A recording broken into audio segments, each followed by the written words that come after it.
daughter is such a bitch.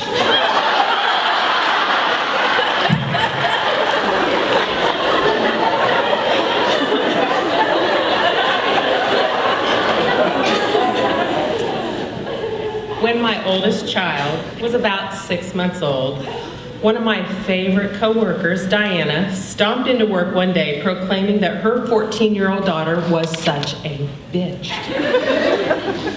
My first thought was, how could anyone possibly say that about their own child?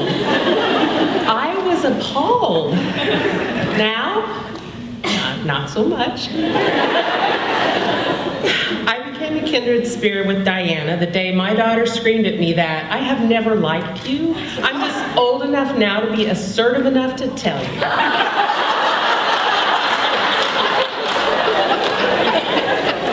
Ouch doesn't really quite cover that.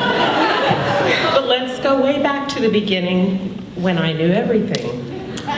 In 1994, I was 34 years old and pregnant with my first child.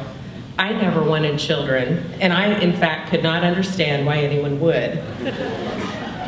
Married 9 years without a wisp of a maternal instinct, I would actually ask my friends what was so wonderful about it. Motherhood looked to me like the movie The Hunger Games, where the participants were being observed from afar as they struggled for their very lives.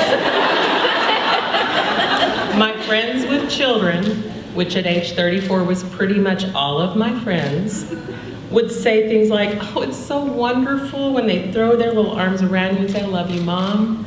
Or the look on their little faces on Christmas morning makes it all worth it. And all I could think was, yeesh, what about the other 23 and a half hours of every day?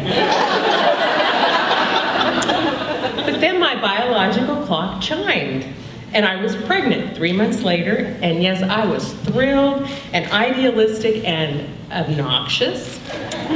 When my friend Melissa offered me her children's outgrown Disney video collection, my response was that my children would not be watching TV.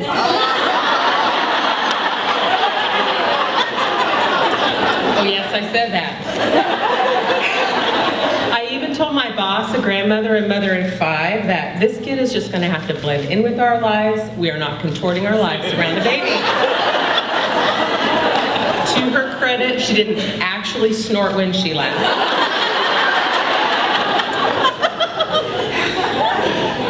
But motherhood was more of everything wonderful than I could have ever dreamed. It filled me and it gave me joy and exhaustion that I never knew possible. I had 3 children in 5 years, and that quickly I was happily raising 3 little stinkers, and it was the best thing ever. And now they're teens. 3 adult-sized toddlers, really, living with their menopausal mother.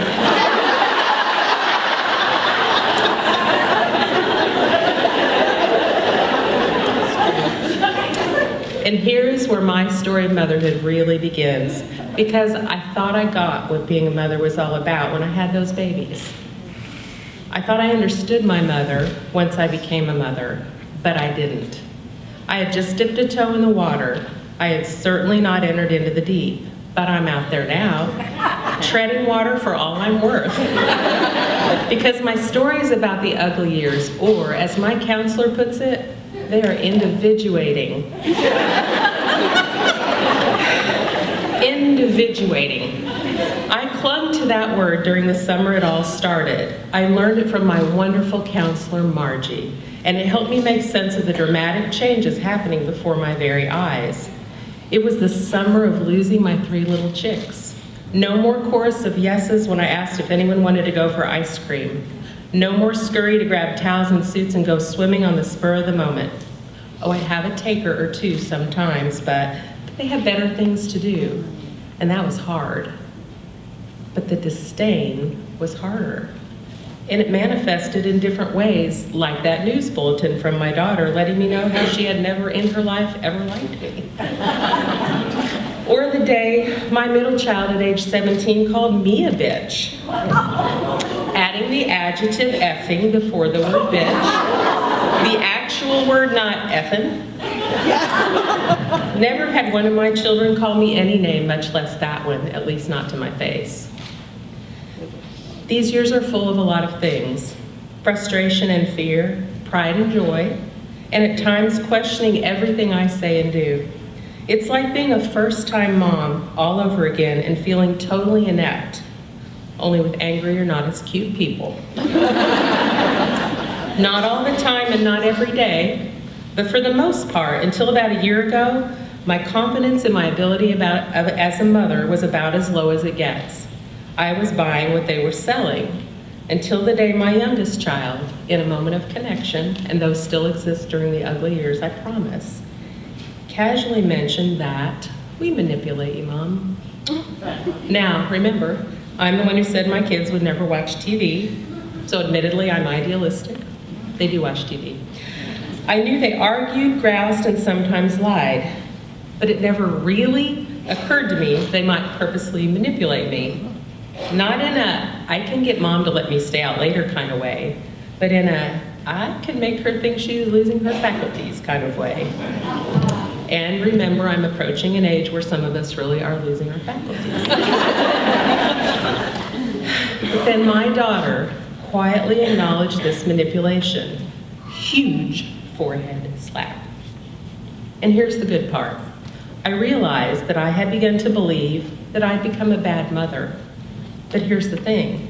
I didn't become a bad mother just because they became teenagers.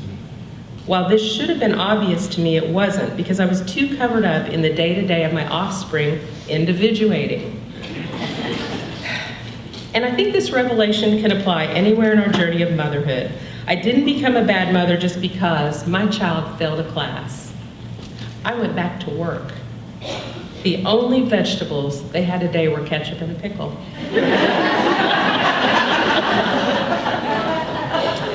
Or any of those things that we say to mess with our heads and our confidence. So, when you get to the ugly years, remember, you are still as good a mom as you ever were. They changed, not you. You are still their true north. They will be back, or so I'm told by those that have walked this road before me. And I trust them, and I trust me, so trust yourself.